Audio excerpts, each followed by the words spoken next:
Hey, I'm finally back from my little holiday. I spent Christmas with my family. They live right by a beach and it is just always so relaxing there. And unfortunately, I've been in a bit of a slump since and haven't felt extremely creative or like any sort of pull to do some drawing, anything like that. I've been grinding the Marvel Rivals recently, and that's all I can kind of think about. So yeah, I thought it would be good to challenge myself to make 5 album covers, and I only allowed myself 10 minutes on each, so I didn't get too caught in like a paralysis situation where I didn't know what to make. So yeah, I have a 2008 song playlist on Spotify, and I finally worked up the momentum to kind of shuffle that into a bunch of other playlists that fit like a vibe or a genre that I might be wanting to listen to on any given day. And so I took my 5 main ones that I listen to a lot and made little cover art for that. So I thought I'd make a video out of it and just show you like how easy it is to just quickly whip something up. And they're not like amazing wow, but they're just fun little exercises to get me back into the groove of creating and learning my 3D in Blender again. I've started doing that and that's really fun. So it's given me new spark for creating stuff, and I just thought I'd talk you guys through what I did. Okay, for this first exercise, I decided to do my 80s theme playlist. I found this really cool picture of this lady wearing sunglasses, and I don't know, it just kind of looked like 80s style to me.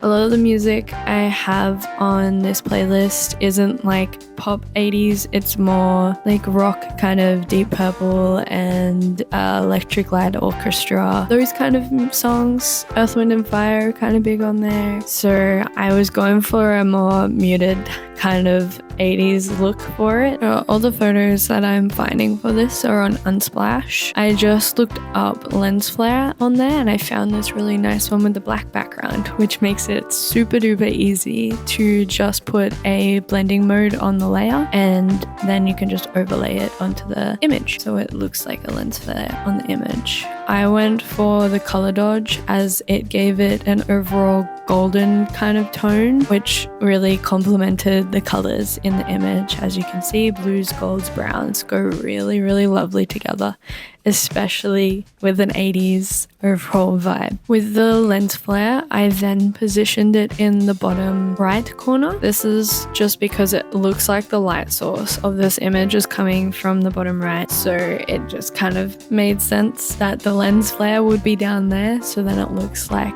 the light is coming from that. Almost like a sparkler was kind of the effect I was going for. I then experimented with a couple more lens flares as there was an album cover, I can't remember what it was, but it had a lady with sunglasses on and she had lens flares in her actual sunglasses lens, and I really, really liked that. But the lens flare that I found was kind of fake looking, and I tried making one in Illustrator, but that looked even more fake. So maybe that's something I need to practice, but I was running out of time, so I just voided this idea altogether. Now, I had this really cool picture that I was originally going to use as the main feature image of this album cover. However, I thought having a person as the focal point was definitely far more 80s than this fun little graphic, but I still wanted to include it because I thought it looked really, really cool. So I used it as like an overlay kind of layer, and I just fiddled around with the different overlay types to see, or blending modes, to see what looked best. And I found one of them made it look like she was in like a starry night sky kind of thing. So I just used the top half of the image in the end to give that kind of star effect on the background. Now for the final part, the font. I absolutely hate doing type in Photoshop, but I definitely need to practice it as it is a lot easier if I just need to do simple type. I don't need to do anything special in Illustrator. So I decided to just do it all entirely in Photoshop to save myself some time. And I wanted to call it Nothing But 80s, but it didn't quite look nice, if that makes sense. Like, it didn't quite even out together because Nothing But is a really long word and 80s is really, really short. So then I tried Nothing But 80s Grew. However, I did not like that there was a space in between the two words, and that when it was not in all caps, it looked funny. When it was in all caps, it looked funny. And then when it was in heading caps, so the G was capitalized in groove, it looked funny as well. So there was just something really off about it, and I couldn't put my finger on it. So eventually I changed it to Nothing But 1980s, which doesn't sound nice to say, but it looks nice, so that's all I care about. So yeah, I went for the Stranger Things font because I think that's kind of fitting. I have a lot of Stranger Things songs on there, and yeah, that kind of finished off this piece. Alrighty, next we have my alternative playlist. This is my genre of choice. I've always loved alternative kind of indie music since I was first discovered Cage the Elephant, really. Yeah, so I was a little bit stuck on how to do these album covers, as each band has their own style, and it doesn't really quite follow a pattern like 80s kind of does. But I did find this really weird but cool self-portrait piece on Unsplash, and I just think it looks kind of cool, and if I play it right, it could look quite alternative. So my first thing was the fact that the glasses, once again, someone wearing sunglasses, it just really pops off her face, the color. So I wanted to make the whole image black and white except for her glasses. Next thing I noticed, a lot of the alternative album covers did have a common trend of it being slightly cropped and having quite a thick border around the outside. So I wanted to replicate this kind of style, very similar to Cage the Elephant's album Tell Me I'm Pretty, or Frank Ocean, I think it is, and it's a cropped image, looks kind of Polaroid looking. Yeah, so I did that, and I used her glasses color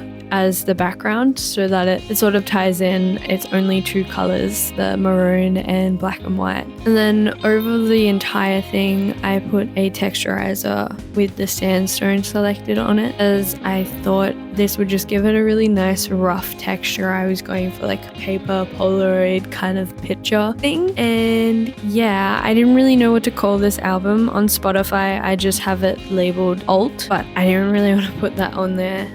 Thought it was a little goofy. I don't have anything funny to call it, so I just wrote the word vibes in a really nice cursive kind of font and put it up in the corner. I'm really enjoying overlapping font and font that kind of bleeds into the background a bit at the moment, so it's a very heavy style choice across everything that I've made in the past month or so. So yeah, I just had to include that in this. And yeah, I think this image is such a vibe, so vibes just made sense. Alright, the name of this next album is a little bit of a goofy one, but it refers to a certain sound in a lot of metal music that I really, really love. And so I've always called this album Dega Dega, and it's always had the Doom guy as the album cover, as a lot of the music from Doom fits that Dega Dega kind of sound, and I just am not ready to let go of Doom guy being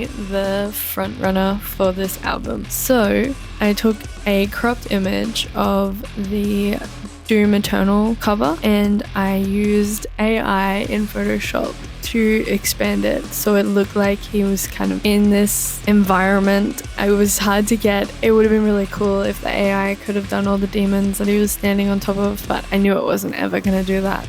And I don't have enough time to make my own version of this. So in the name of saving time, I just threw it into the AI generator and just picked whatever one looked like it was something.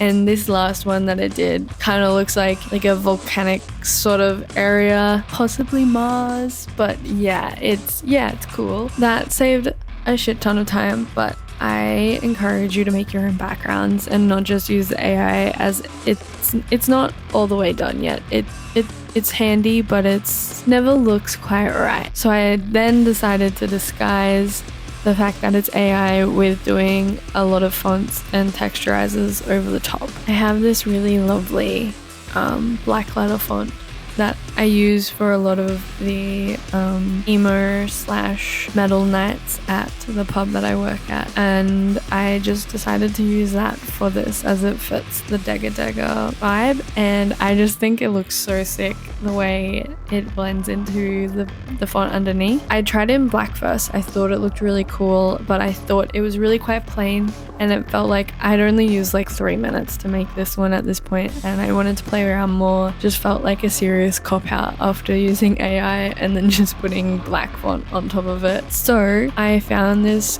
like acid kind of image. I don't know how to describe, I don't know what it's of, but it kind of looks like someone's dropped like a bath bomb or something like that, and it's like that mottled kind of acid pattern, and I just cut that out, the text out of that, so that the text had this cool little effect over the top, and then I changed the blending mode so it blended in with the background and changed the color of the background, and that is the final result. The quickest one yet, but I love it. Alright, another super duper easy one. This is for my like old kind of music playlist, mostly stuff from like 20s to 50s kind of music. My partner and I are obsessed with Fallout and Bioshock, so there's a lot of songs from those two games on there, along with like Chuck Berry and Elvis, all that kind of stuff. So it was very simple. I wanted a photo of two people dancing and then have like the background be a solid color and then have them in black and white dancing, but I couldn't quite find the right image. But I found this really, really cool black and white image of just a couple of ladies like walking somewhere, I guess. I thought it looked nice, and there's a perfect amount of space down the bottom for me to put the title. So all I did to this image was put a grain texture over the top, just to add a little bit of extra grain to it. It was already quite grainy, but I just think it needed more, and then we got straight into the font. So to start with, I knew I wanted to do a handwritten kind of cursive font, as a lot of the old album covers from that time period had this font on it, and I've always called this playlist Oldies but Goldies, and I just wanted to continue that little tradition. So yeah, we went for oldies that are goldies, with the oldies and goldies part being in this cursive font and the that are just in a simple serif font. I then went on to add a sort of glow to the oldies and goldies fonts so that they gave the effect of being like a neon light kind of thing. I just thought it looked kind of cool and gave a little bit of extra pizzazz to this album cover. That didn't take me anywhere near 10 minutes to make, but it was one of the first few I did, so I had to think about it for a little bit. Last but certainly not least, a recent favorite of mine, my EDM playlist. It's mostly drum and bass. There's a little tiny bit of rhythm, and yeah, I'm very new to this kind of genre, so I don't know what to call different types, but I've got anything from Fred Again and Skrillex to Revolp and Subsonics, kind of like some res in there. It's got a whole other vibe to it. So I wanted a kind of like moody, like flowy kind of cover. So I've got this glitched out kind of picture I found on Unsplash of this woman, perhaps even man, it kind of looks like it's shot in a horror film kind of way. I made it blue instead of green, as I think the blue goes a lot more with the kind of music that is on this playlist. It's a lot more like kind of electric than the green. The green really gave off horror vibes, whereas this blue is a lot less scary looking, in other words, and I just used a color overlay in the blending mode options for that effect. And then, like I always do, I went on to experiment with some overlay images. I first tried this like acid paper one where like it's just photo paper that hasn't been done correctly and it's all wrecked, so it looked cool, but it was too bright for the kind of cover I had pictured in my head. I then had this other one that was it just looks kind of like a pattern that someone's made, and when I used a certain overlay effect, it did everything else is black and white except for the lines in the pattern. They're that bright blue color. So I thought this looked really, really cool, and I kept this one. I then cut out the person so that it brought the attention back to them, as the blue lines across them made it more just like a general kind of image, whereas bringing the person to the foreground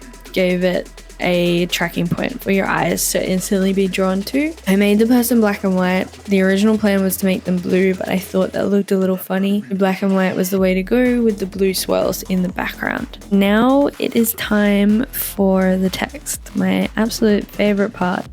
But this one was actually kind of fun, and I could only do this in Photoshop. So I did learn, I guess kind of learned something new. I already knew how to do this, but I didn't know how cool it was to do with text. For the text, I made it some lyrics from one of Ray Bolt's songs called Song Request, and it says hit them with it goes ba da da. So I used the ba da da in this text and overlaid it over the top of each other and put it 3 times. I then converted these all to an image file so that I could use the smudge tool and kind of do a blur effect like the text is moving, and it came out so cool. I have ate my words by the end of this challenge with doing text in Photoshop, because I definitely wouldn't be able to do as nice of a blur in Illustrator. You can warp text, but blurring text is a whole other thing, and it definitely looks better